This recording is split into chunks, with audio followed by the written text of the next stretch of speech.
will your future look like? The job you do today could be different than the jobs of tomorrow. Some see this as a challenge. At UCF, we see opportunity. A chance for you to grow your knowledge and strengthen your skills from anywhere life might take you. With in-demand degree programs and resources for your success, UCF Online can help you prepare for the future and all the possibilities that come with it.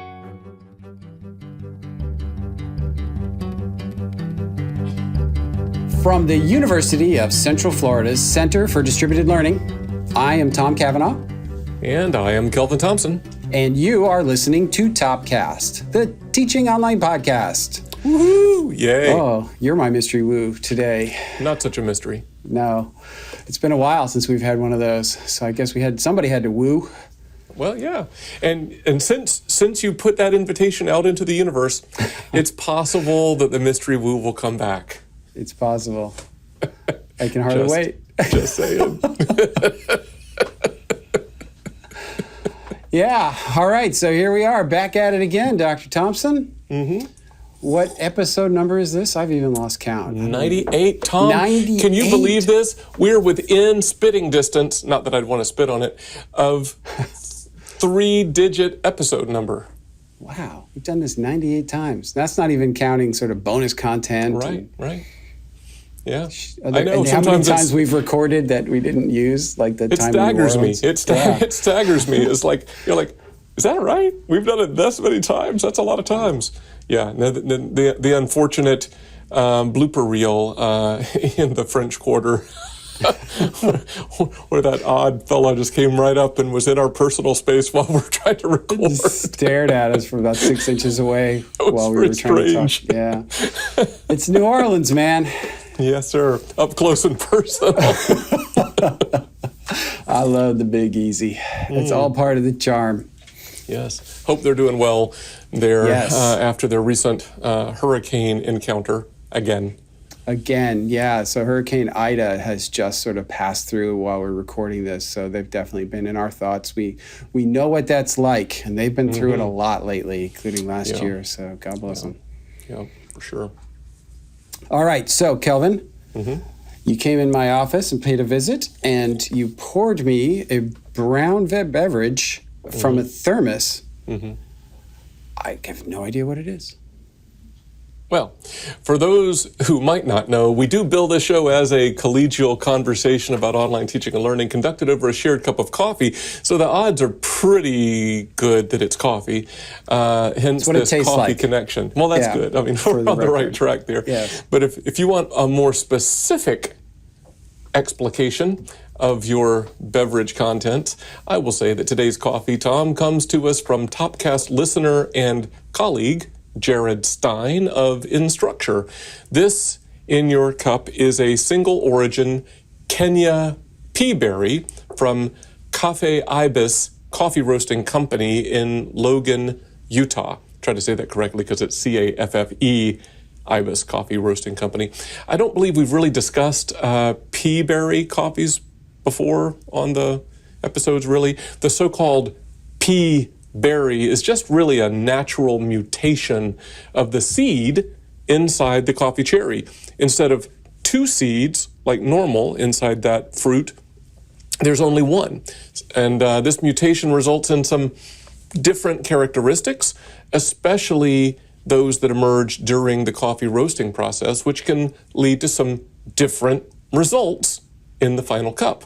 So those factors and the relative rarity of the single seed, which is estimated at somewhere between 5 and 10% of all harvested coffee cherries, tend to make pea berry coffees sought after. There's like a supply-demand thing. People think it's cool. There's all kind of theories. We'll put some stuff in the show notes if you're interested. Some people think more caffeine. Some people think, ooh, it's this kind of a taste and whatever. I don't know. It's a novelty, but it's a natural mutation, which is kind of cool. But I kind of like it. What do you think of the coffee, and could you find a connection to today's episode? I'll start with the coffee. I like the coffee very much. So thank you, Jared. I had the great good fortune to see Jared not that long ago in person when I was in Utah, and he had very nice things to say about the podcast. So thank you, Jared. And then the coffee showed up shortly thereafter, as like it magic. is sometimes want to do. So that was very generous of him. So thank you, Jared. Now the connection. I know what we're talking about today, That helps. and I know what I'm drinking, You could reverse engineer a connection. and I know what you just said.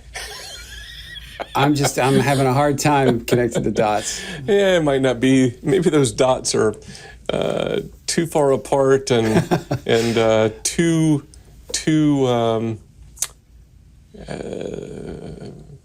faded from. and it's a dusky day. I don't know. Maybe it's hard to find. So let me try to light up the runway for you a little bit here. I was thinking mutation. Right, there's a natural mutation in the seed of the coffee cherry, and this idea of there being different inputs leading to different outputs. I was thinking have a connection to potentially today's topic.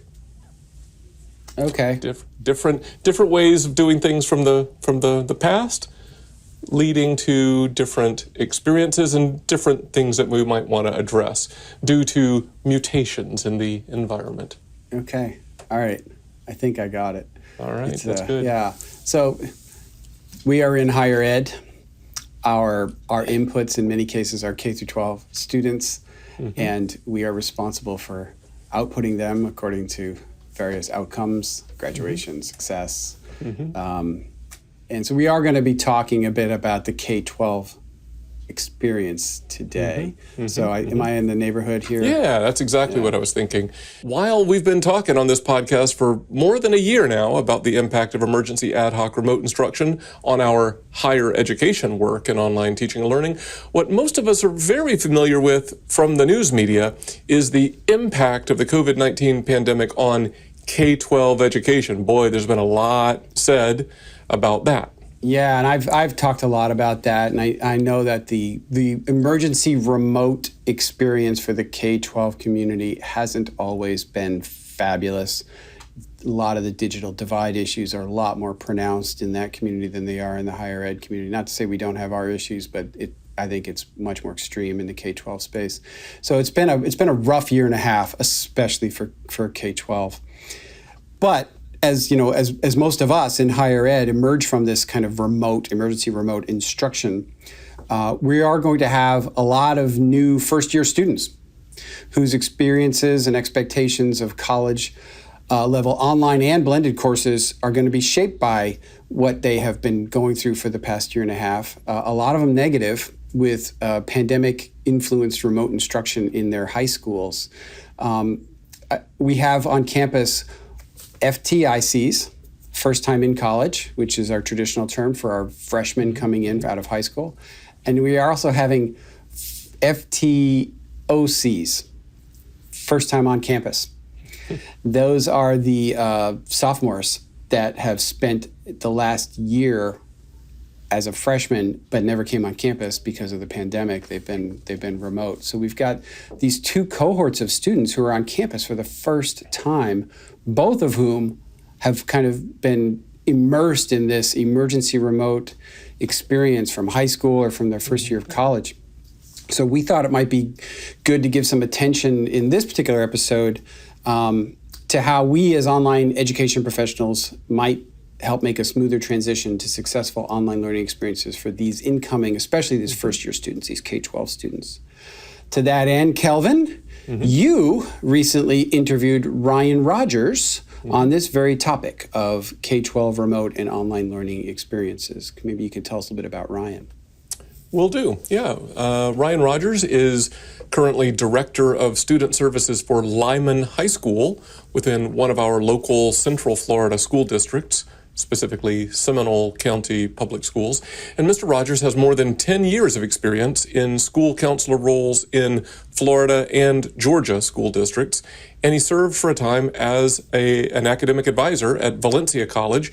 And notably for those of us in online education, Ryan also spent 11 years with Florida Virtual School in a variety of roles, but ended his time there as director of FLVS Global.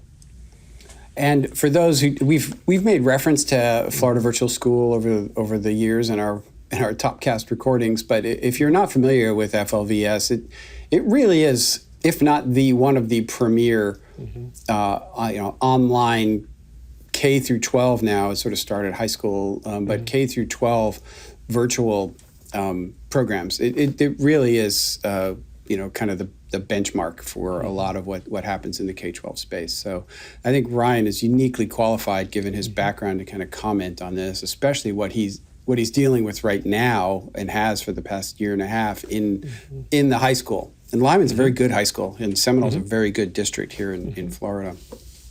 So before we go through the magic of podcast time travel to your interview with Ryan, is there anything you want to say, kind of set it up, something to listen for? No, I think it'll stand on its own, and we'll take it apart on the back end. Sounds good. Here's your interview with Ryan Rogers. Welcome, Ryan. So good to have you on Topcast today. Thank you for having me. Well, you're quite welcome. So, jumping right into it a bit, now you know something of the difference between intentional designed online learning experiences and ad hoc emergency remote instruction. You know the difference between those two things, and you know the difference between like K-12 teaching and learning and higher ed teaching and learning. So just cutting to the chase a little bit, I wonder, based on your context and what you've observed over the past year or so, what advice would you have to our higher ed community as we get a new wave of incoming first time in college students as online education professionals? What do you want to tell us? Well, yeah, I think that my biggest piece of advice is really just having to re-educate students on what, a successful online or virtual experience is.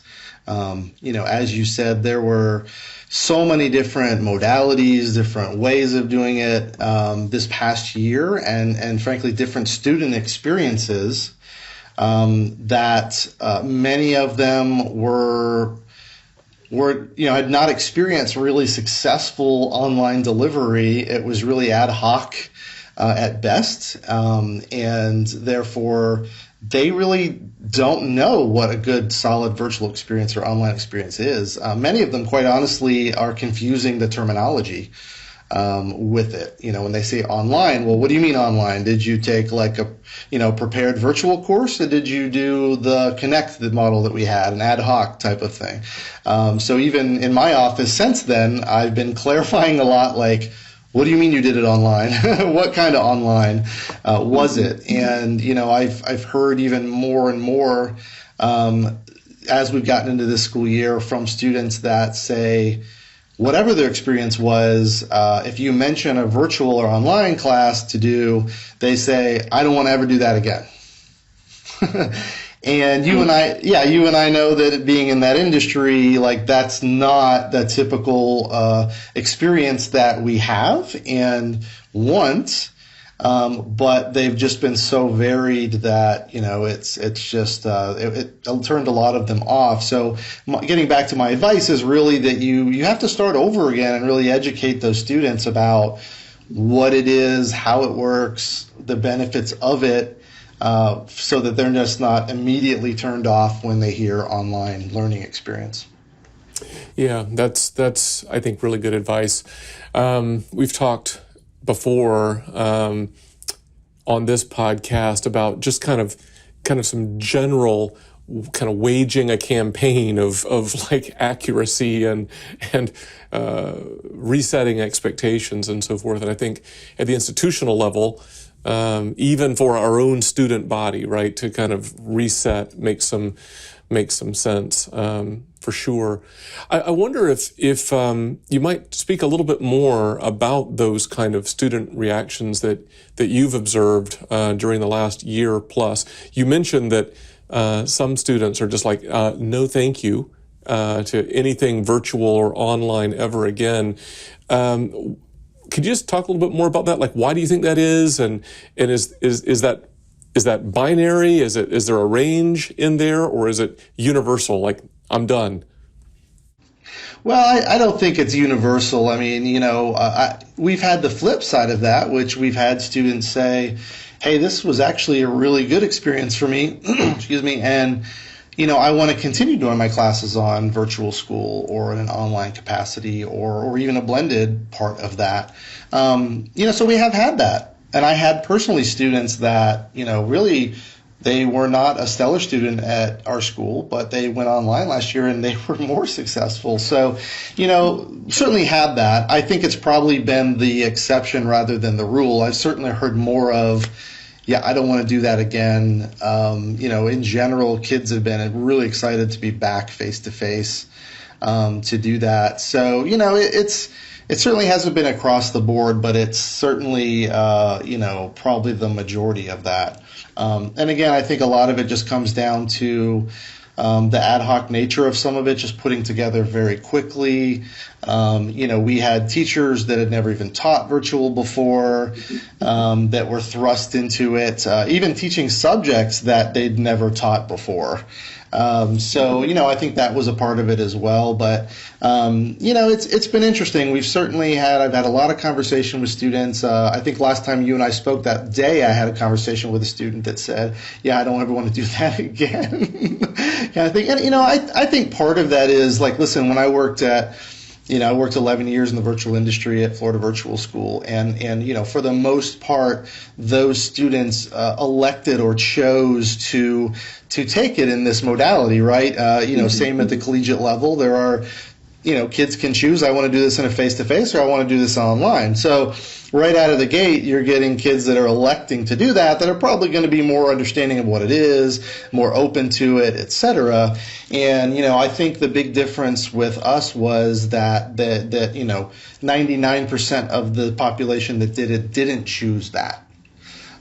Or I should say they chose it for, other motives, right, because of COVID and the fear of COVID, justifiably so, rather than, hey, I want to try an online experience, right? So more than before, like we saw students that we just sat there and goes, oh my gosh, this student has no business doing that.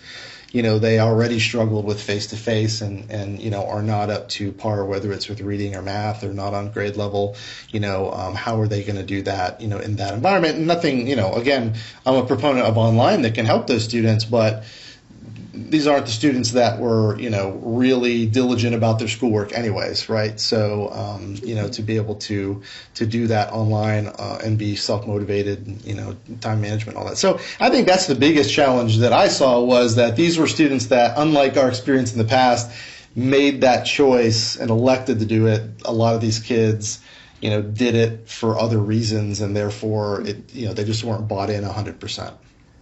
Yeah, I think that's a very good point, that I didn't sign up for this, and so you're already in the sub-basement in terms of working your way up to even tolerable, I suppose, right? You sort of, start off with a negative reaction expectation. And then I heard you say that in at least some cases, if not a lot of cases, the teachers weren't prepared to teach in the relevant modalities, like they didn't have experience with it or formal preparation, firsthand experience. They're just thrust into it. And even, I think I heard you say, maybe not even the subject areas. So those are some real major variables that would impact student experiences as well. And then on top of that, design. Was there intentional design to the course, or was it maybe in some cases you're being handed a course that somebody else designed and it actually is cohesive? That would maybe be a step in the right direction. But I'm guessing in some cases you probably didn't even have that. Is that right? Yeah, well, I mean, with all the different modalities we had, just speaking from a, virtual course perspective, we have Seminole County Virtual School that is a franchise of Florida Virtual School. So these teachers were handed, quality designed courses by Florida Virtual School.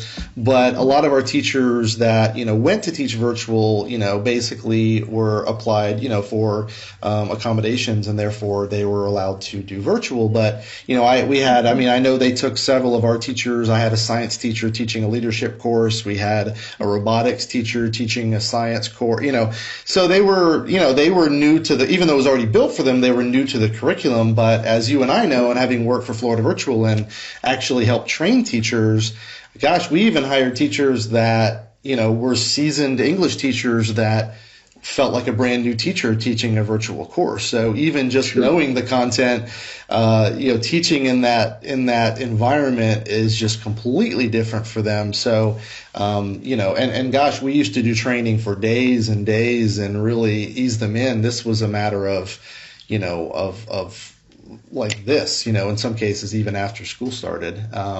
Not to mention the kind of, synchronous at, Seminole Connect option, which is, teachers were essentially given, maybe a week to figure that out.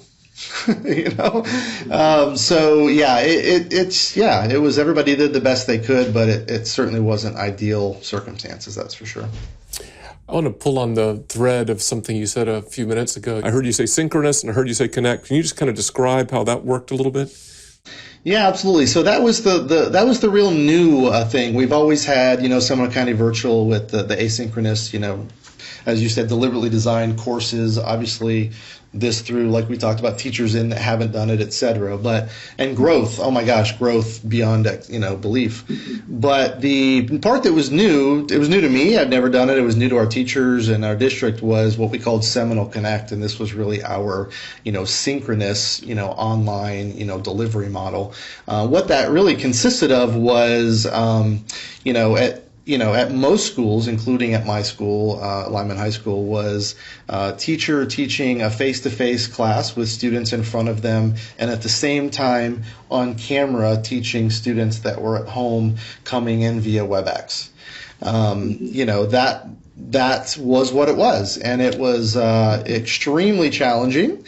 My wife is also a teacher in Seminole County, so she experienced that firsthand. And as you can imagine, what it's like to try to teach kids that are sitting here face to face and give them the attention they need, but then you've got to be looking at your computer and looking at who's at home and trying to make sure they're engaged. All those lesson plans that they've called on for years kind of out the window, as they have to figure out new and creative ways to make sure those students are engaged. And just logistically, the technology obviously had to be in place. If something happened and somebody dropped off, a lot of times they couldn't get right back in. The teacher would have to recognize they were off and let them back in, and there were, different things like that. It was a challenge, and teachers had to try to adjust. And let's just be honest, some teachers did better with it than others.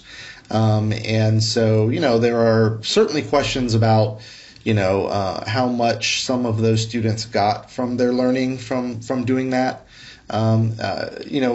And let's not even mention the fact that students were allowed to change modalities.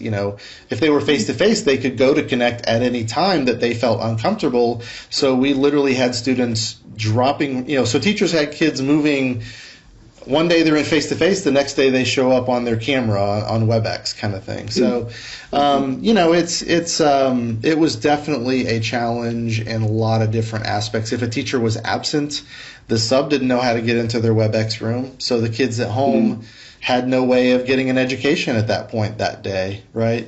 So there were just so many challenges. I think it's one of the reasons why, I know Seminole County voted to not pursue that model anymore going forward, at least in Seminole County.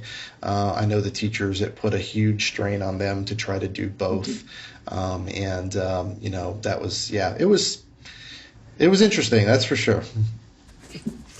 Well, as we begin to wrap up, I wonder if you might comment a little bit more broadly, Ryan, given your time at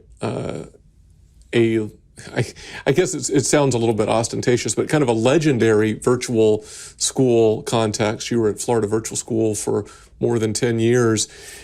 The virtual school K-12 model is a little different, right, than our higher ed online teaching and learning model. And I just wonder, from your time there and your own personal experience, is there anything you would say just about just general advice, apart from like the COVID reaction and all that, anything that folks in our higher ed field could be a little bit more mindful of in making the transition smoother to students who've had prior K-12 virtual school experiences? I think my advice is, one of the things that we try to do at Florida Virtual School, and we try to do that here even at Lyman High School, is, kids like consistency. And I think that whether it be consistency in platforms or consistency in structure of courses, it's nice when they're taking multiple courses to be able to know, we even at one time, we had different design methodologies at Florida Virtual and realized that, to navigate this course was different than navigating this course and so on and so forth. And, that sometimes was a barrier for students. So, some of those kind of consistency, I think, helps. But I think, getting back to this other thing, which is that, my fear, right, is in the K-12 space that these students that have been through this experience hear that this is more kind of a teacher-driven process, might flash back to the Seminole Connects and think that is the experience that they're going to have. So, again, that comes back to that education piece, of it. And encouraging students to, we talked about marketing too, right? Encouraging students to give it another try. Like it is different, right? And showing them how it's different, I think will be a big thing. But, in summary, that's always typically been kind of the difference between K-12 and post-secondary, online learning and there's merit to both models. They work well in both both cases. And I think in some ways, you have different students, as well, and their level of engagement. Well, that's a great place to leave it. I just want to say thank you again for sharing your on-the-ground perspective and your expertise, Ryan. It's been a pleasure having you on the podcast today. Thank you. I enjoyed it. Thank you for having me. So, Kelvin, that was your interview with Ryan Rogers.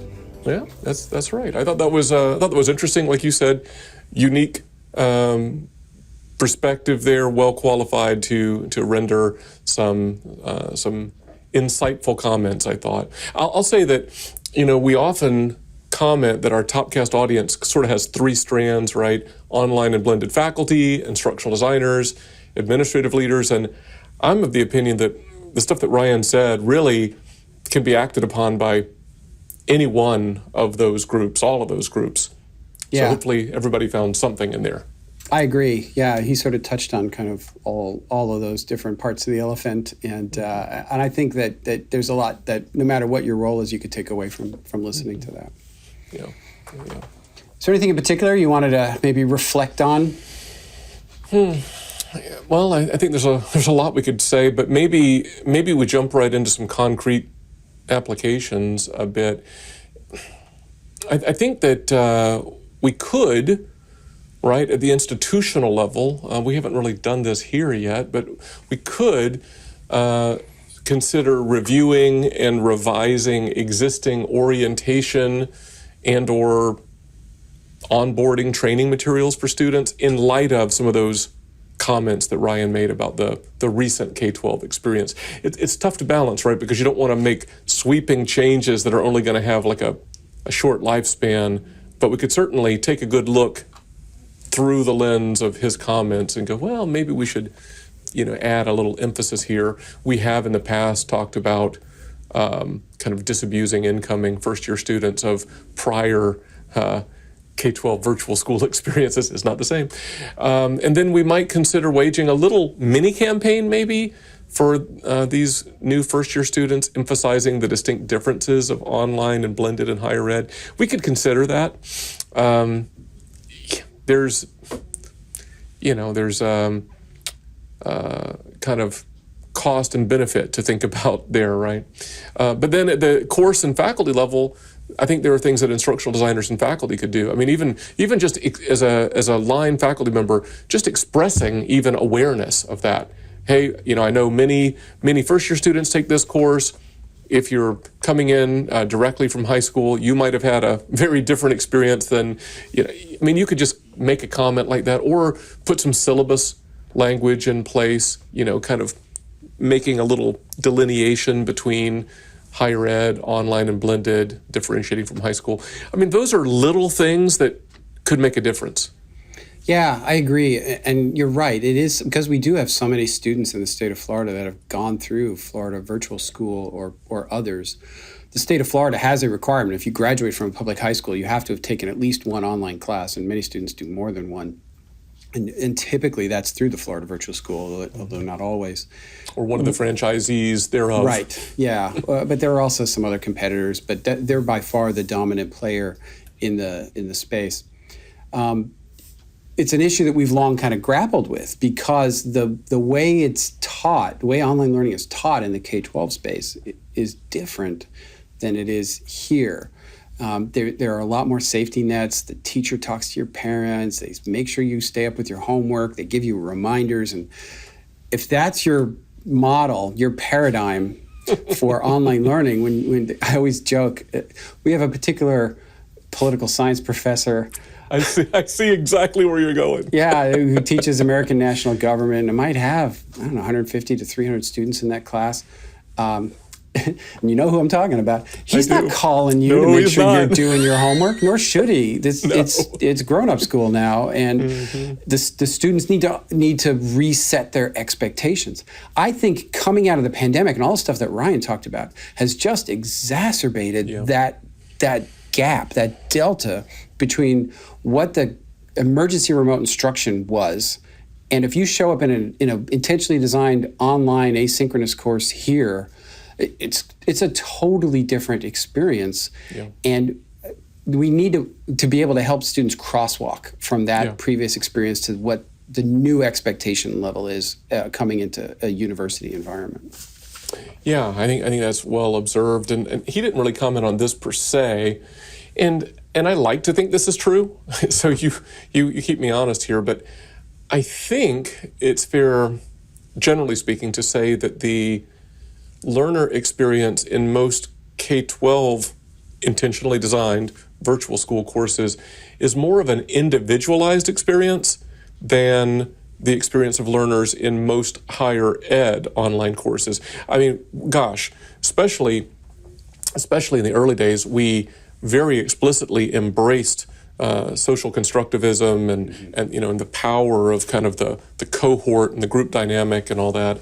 So that's a little different than, it's just my teacher and me, it sometimes seems in K-12 virtual school. Yeah, that's true. That is the experience that at least I witnessed with my own child when he was going through that. And from what I've heard, and some of that is sort of a workload management for the teachers so they can kind of keep up with stuff. And I understand, I'm not criticizing that model, but it's just different. Yeah. All right, Kelvin. So I'm looking at the grounds in my coffee and the clock ticking. I wonder maybe we should try to land the plane. Any last comments before we go to the bottom line? I think the only thing I would say before that is while being mindful of the experience of these incoming students is a good thing, that doesn't mean that we overhaul everything and cater to their lowest expectations. Yeah. I think we continue to hold a higher bar for online course quality. We can be sensitive without throwing everything out the window. A former boss of mine here, who you know well, used to say that higher ed is in the strange position of being, one of the only businesses, if you will, air quotes, businesses that you can give the paying customer less than what they're paying for, and they're happy. I know. Like canceling classes, students are like, good. That's right. But you're paying for that. Yeah. No, but good. I don't want as much as I'm paying for. I want less. It's very strange. Yeah, don't always give the customer what they want, right? Because it's not what they need. That's right. That's right. Yeah. All right. So, Kelvin, while there are a lot of similarities between higher ed and K-12, and Ryan touched on some of these. Certainly, it's been our experience with remote instruction over the past year and a half. The unique experience of K-12 students are still really important for us in online higher ed to stay aware of. Sooner or later, these K-12 students, many of them are going to become college and university students, and we ignore their perspective at our own peril. We need to understand what they've gone through and kind of help them to make that transition into post-secondary education. Hear, hear. Yeah, I totally agree. You've touched down securely all 3 points on the runway. I didn't even find myself lurching in my seat. Please wait till we are at the jetway before you get up, though. Please. No more Jason Bourne jumping across. No. Okay. No, That's your great. items may have shifted. Oh, well, that's good to know. We have time for a really quick plug, if I keep it real quick.